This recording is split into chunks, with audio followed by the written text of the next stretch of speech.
ينال الله لحومها ولا دماؤها ولكن يناله التقوى منكم. وقال الله تبارك وتعالى فصل لربك وانحر. وقال النبي صلى الله عليه وسلم من وجد سعة لأن يضحي فلم يضحي فلا يقربن مصلانا. صدق اللہ وصدق رسولہ النبی الامین الکریم. آج کے درس میں قربانی کا نصاب اور قربانی کے جانوروں میں جن عیوب کی وجہ سے قربانی جائز نہیں ہے ان کا ذکر کیا جائے گا. نبی علیہ الصلوۃ والتسلیم نے ارشاد فرمایا ہے کہ جس شخص کو اللہ تبارک و تعالی نے وسعت نصیب فرمائی ہو اس کے باوجود وہ قربانی نہ کرے تو وہ ہماری عیدگاہ کے قریب بھی نہ آئے. تو قربانی واجب ہے. بعض ائمہ جو ہیں وہ اسے صرف سنت کہتے ہیں اور حضرت امام ابو حنیفہ رحمۃ اللہ تعالی علیہ اسے واجب گردانتے ہیں اور اس پر دلائل موجود ہیں، جس میں سے ایک دلیل یہی ہے کہ جب یہ کہا گیا کہ ایسا شخص ہماری عیدگاہ کے قریب بھی نہ آئے تو اس کا مطلب یہ ہوا کہ یہ اتنی جو سخت وعید ہے یہ اسی لیے ہے کہ قربانی کرنا یہ واجب ہے. باقی قربانی کس شخص پر واجب ہوتی ہے تو نبی علیہ السلام نے فرمایا کہ جس کو اللہ تبارک و تعالی نے وسعت عطا فرمائی ہو. وسعت کا مطلب کیا ہوا، نصاب کیا ہے؟ تو فقہا نے اللہ تبارک و تعالی ان کی قبروں کو منور فرمائے، ان کے درجات کو بلند فرمائے، بڑی محنتیں کی ہیں کہ قرآن و حدیث کا صحیح مفہوم اور مطلب انہوں نے بیان فرمایا کہ جن چیزوں کو عام لوگ نہیں سمجھ سکتے تھے انہوں نے اس کا خلاصہ اور نچوڑ نکالا. تو یہ انہی کی محنتیں ہیں. آج ہم لوگ جو ہے یہ ناقل ہیں. اللہ تبارک و تعالی اس کی بھی ہمیں آسان طریقے سے خدمت کرنے کی توفیق نصیب فرمائے. تو قربانی کا نصاب اس کو دیکھنے کے لیے وہی زکوٰۃ کا نصاب ہے. جو زکوٰۃ کا نصاب ہے اس میں ایک قسم کا جو مال ہے اس میں اضافہ کیا جاتا ہے تو 5 قسم کے اموال شامل ہو جاتے ہیں. زکوٰۃ کے نصاب میں 4 قسم کے اموال ہیں، یعنی سونا، چاندی، نقد رقم اور مال تجارت. یہ 4 قسم کے اموال زکوٰۃ کے نصاب میں شامل ہیں. اور پھر اس میں زکوٰۃ کے مسئلے میں جب ایک دفعہ مال آتا ہے اور وہ نصاب بن جاتا ہے تو چاند کی تاریخ بھی لکھنی ہوتی ہے، یاد رکھنی ہوتی ہے، اور پھر سال جب پورا ہوتا ہے تو اس وقت حساب کرنا ہوتا ہے اور 2.5% جو ہے وہ نکالنا ہوتا ہے. لیکن قربانی کے نصاب میں یہ نہیں ہے. قربانی کے نصاب میں 4 قسم کے یہ اموال اور ساتھ 5واں جو مال ہے وہ ہے ضرورت سے زائد سامان. تو جو ضرورت سے زائد سامان ہے اسے بھی ساتھ شامل کیا جاتا ہے. یہ جو 5 قسم کے اموال ہیں اس میں قربانی کے نصاب میں 2 فتوے ہیں. ایک ہے فتویٰ جو کہ نوادر اور امالی کی تحریرات اور کتب فتاویٰ کے مطابق ہے، اور دوسرا ہے جو ظاہر الروایہ کے مطابق ہے، فقہائے احناف کی جو ظاہر الروایہ ہے. حضرت امام محمد رحمۃ اللہ تعالی علیہ کی جو کتب ہیں، الجامع الصغیر، الجامع الکبیر، السیر الصغیر، السیر الکبیر، مبسوط، زیادات، انہیں ظاہر الروایہ کہا جاتا ہے. تو یہ دونوں جو فتوے ہیں میں مختصراً ذکر کر رہا ہوں، ایک ہے احتیاط کے مطابق اور دوسرا ہے آسانی کے مطابق، یعنی احوط اور ایسر۔ تو جس میں احتیاط ہے وہ یہی ہے کہ یہ جو 5 قسم کے اموال ہیں، یہ تھوڑے ہوں یا زیادہ ہوں، ان کو جمع کیا جائے گا۔ سونا خواہ تھوڑا ہے یا زیادہ ہے، اور چاندی تھوڑی ہے یا زیادہ ہے، نقدی جتنی بھی ہے، ضرورت سے زائد سامان جتنا بھی ہے، سارے اموال کو جمع کر کے تو چاندی کا نصاب، چونکہ عموماً چاندی ہی سستی رہتی ہے اس لیے چاندی کا نصاب جلدی بن جائے گا، تو چاندی کا نصاب بنا لیا جائے گا، اور چاندی کا نصاب بنتا ہے 52.5 تولہ چاندی۔ تو اگر کسی شخص کے پاس قربانی والے جو ایام ہیں ان میں اتنا مال آ جائے، اس کے پاس اچانک آ جائے، اسے وراثت مل جائے، کہیں سے اسے اتنا بڑا ہدیہ مل جائے، کوئی بھی ذریعہ بن جائے، اچانک اس کا پہلے کاروبار نہیں چل رہا تھا، اچانک اس کی ایسی ڈیل ہو گئی، کاروبار اس کا چل گیا، کچھ پلاٹ وغیرہ اس نے بیچنے کے لیے رکھے ہوئے تھے لیکن بک نہیں رہے تھے، اس کے ہاتھ میں کچھ نہیں آ رہا تھا، تو اچانک وہ بک گئے۔ تو یہ سارے جو اسباب ہیں انہیں سامنے رکھتے ہوئے 5 قسم کے جو اموال ہیں ان کا مجموعہ جتنا بھی بنتا ہو، دیکھا جائے گا کہ اگر 52.5 تولہ چاندی کی مالیت کے بقدر بنتا ہے یا نہیں بنتا۔ جیسے کہ آج کل چاندی کی قیمت کچھ نہ کچھ زیادہ ہو گئی ہے، تولہ جو ہے یہ تقریباً 1150 کے لگ بھگ ہے، تو اس حساب سے یہ 60,000 61,000 بن جاتا ہے۔ تو اگر اتنی مالیت اس کی بنتی ہے، بہت بڑے بڑے جو برتن رکھے ہوتے ہیں گھروں میں سجا کے رکھے ہوتے ہیں، تو فقہاء نے تصریح کی ہے کہ جو ایسے برتن اور ایسا سامان، ایسے بستر وغیرہ جو کہ سال بھر میں بھی استعمال میں نہیں آتے، وہ سارے ضرورت سے زائد ہیں، اور ان کی قیمت لگائی جائے گی اور پھر اسے شامل کیا جائے گا۔ چنانچہ یہ قیمت لگا کے اگر اتنا اس کا نصاب بنتا ہے تو اس پر قربانی کرنا واجب ہے۔ دوسرا مسئلہ جو لوگ عمومی طور پر مسائل سامنے لے آتے ہیں، لوگ تنخواہ دار کہتے ہیں کہ تنخواہ ہی کسی کی اگر 60,000 ہے تو تنخواہ تو اسے مل جائے گی، اور باقی اس کے پاس سونا بھی نہیں ہے یا اس کے پاس چاندی نہیں ہے اور مال تجارت وغیرہ یہ چیزیں نہیں ہے اس کے پاس، لیکن تنخواہ ہی تنخواہ ہے، تو تنخواہ کو اگر دیکھا جائے تو وہ تو بہت زیادہ ہے، لیکن اس نے بعض اوقات جیسے شہروں میں عموماً ہوتا ہے کہ اس نے اپنے مکان کا رینٹ دینا ہوتا ہے، اور تمام جو ہے نا اس نے اخراجات اپنے کرنے ہوتے ہیں، ہر طرح کے بلز وغیرہ ادا کرنے ہیں، اور اسی طرح سے گھر کا نظام ہے سارا، تو یہ اگر وہ قربانی دے دے گا، اگر قربانی کرتا ہے تو پھر وہ مسائل کا شکار ہو جاتا ہے، اسے قرضہ اٹھانا پڑتا ہے اور انتہائی پریشان ہو جاتا ہے۔ تو کیا ایسے شخص پر بھی قربانی واجب ہوگی جس پر جس کے پاس یکمشت پیسہ آ گیا ہے، اور وہ اگر اسے خرچ کر دیتا ہے تو باقی مہینہ وہ کیسے گزارے گا؟ یہ مسئلہ سامنے آتا ہے۔ تو اس کا جو ہے نا وہ حال یہ ہے کہ ظاہر الروایہ میں یہی ہے کہ یہ جو 2 چیزیں ہیں سونا اور چاندی، سونے کا نصاب 7.5 تولہ اور چاندی کا نصاب 52.5 تولہ، یہ نصاب ہے، اور باقی جو 3 چیزیں ہیں نقدی، مال تجارت اور ضرورت سے زائد سامان، تو اس کی قیمت جو ہے یہ اگر مالک جو ہے یہ چاہے تو سونے کی طرف لے جائے، چاہے تو چاندی کی طرف لے جائے، ان کی یعنی قیمت بنا کے ٹوٹل مجموعہ کر کے سونے کے ساتھ شمار کر لے۔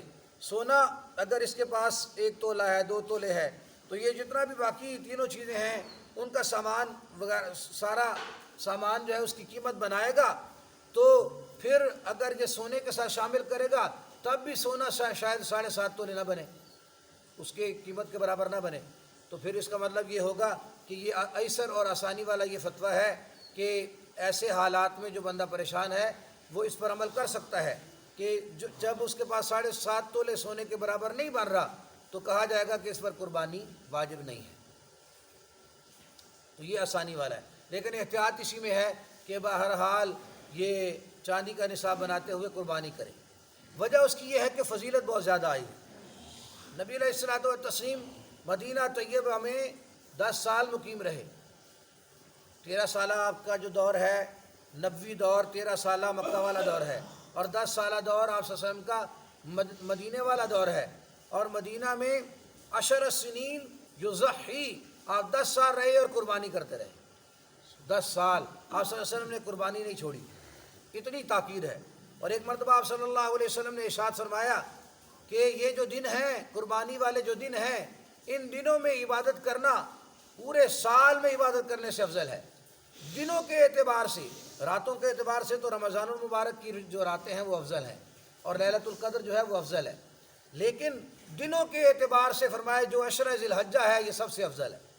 اور فرمایا اس میں جو اعمال کیے جاتے ہیں، جو عبادت کی جاتی ہے، ان عبادتوں میں سے بھی جو احراق دم ہے، جو خون بہانا ہے، قربانی کرنا اللہ کے راستے میں، اس سے بڑا کوئی عمل نہیں۔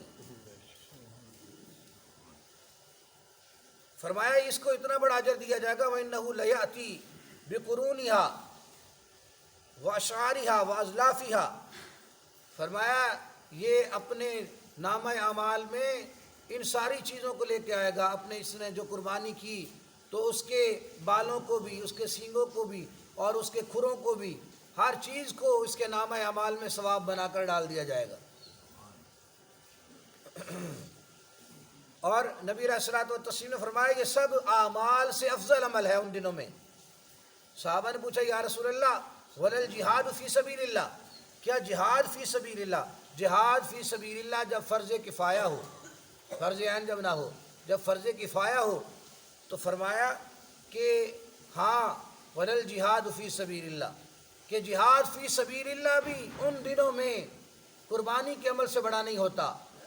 الا رجلا، فرمایا ہاں وہ شخص خرج بنفسه ومالہ فلم یرجع بشیء، فرمایا ایسا شخص جو اپنی جان بھی لے کے نکلا ہے، اپنا سارا مال بھی لے کر اللہ کے راستے میں نکلا ہے، اور کچھ بھی واپس نہیں آیا، سب کچھ اس نے اللہ کے راستے میں قربان کر دیا، وہ شخص افضل ہے۔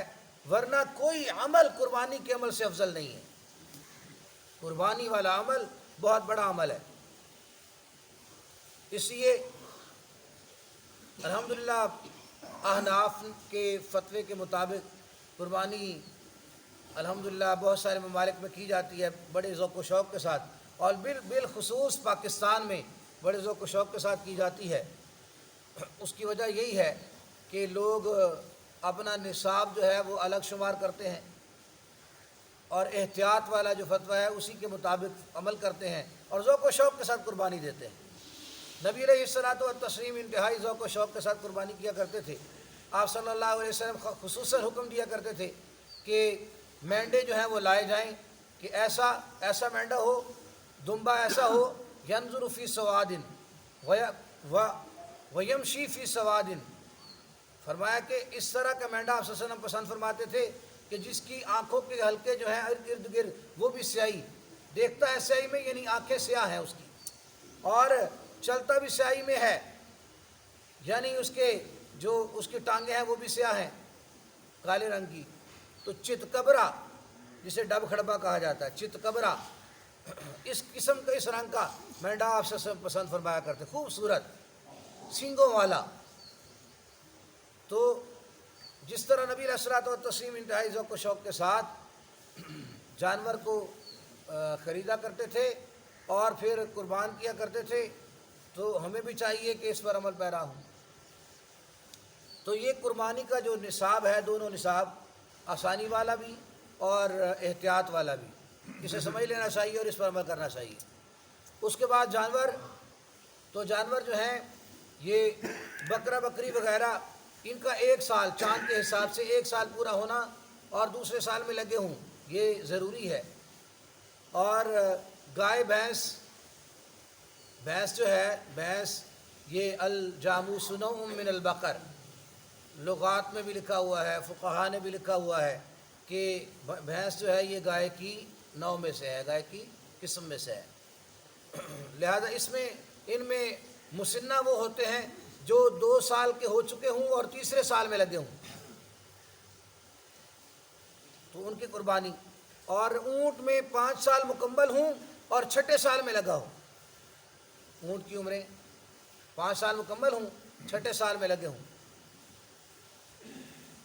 اور جانوروں کے عیوب کو اگر دیکھا جائے تو آنکھ، سب سے پہلے آنکھ، تو آنکھ کی جو بینائی ہے، نبی علیہ الصلوۃ والتسلیم فرمایا کہ ان کی آنکھوں کو، ناک کو، کانوں کو، ان چیزوں کو غور سے دیکھو، کوئی عیب نہ ہو اس میں۔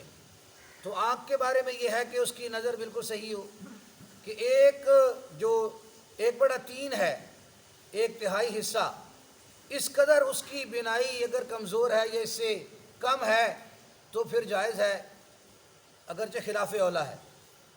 اصل تو یہ ہے کہ کسی قسم کا ذرا بھی عیب نہ ہو، لیکن جہاں تک جائز کی بات ہے، جواز کی، تو جواز اس میں ہے کہ اگر 1/3 سے کم ہے تو پھر جائز ہے۔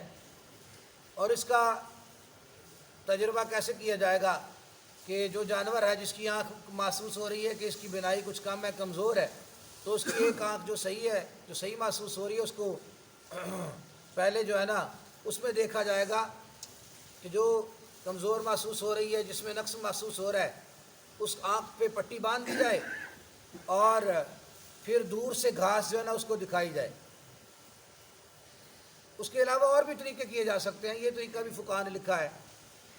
اور جہاں اسے نظر آئے کہ پتہ چلے کہ گھاس اسے نظر آ رہی ہے تو نشانی لگا لی جائے، اس طریقے سے پھر دوسری آنکھ کو باندھ دیا جائے اور اس پہلی آنکھ کو کھول دیا جائے، اور پتہ چلے گا پھر کہ اب کہاں اسے نظر آتا ہے۔ تو اگر فرق اس میں تناسب اتنا ہے، جیسے کہ فاصلہ اتنا بنتا ہے کہ 1/3 سے کم ہے، تو پھر کہا جائے گا جائز ہے۔ ورنہ اگر زیادہ ہے کہ آدھے ہی رستے میں، آدھے رستے تک اسے نظر نہیں آئی اور پھر نظر آئی ہے گھاس، تو اس کا مطلب یہ ہوا کہ اس کی بینائی جو ہے نا وہ آدھی کم ہے۔ تو اس طریقے سے اسے دیکھا جا سکتا ہے، جانچا جا سکتا ہے۔ اور ناک ہے، ناک اگر 1/3 سے کم کٹی ہوئی ہے تو پھر جائز ہے۔ کان ہے، 1/3 سے کم کٹا ہوا ہے تو جائز ہے۔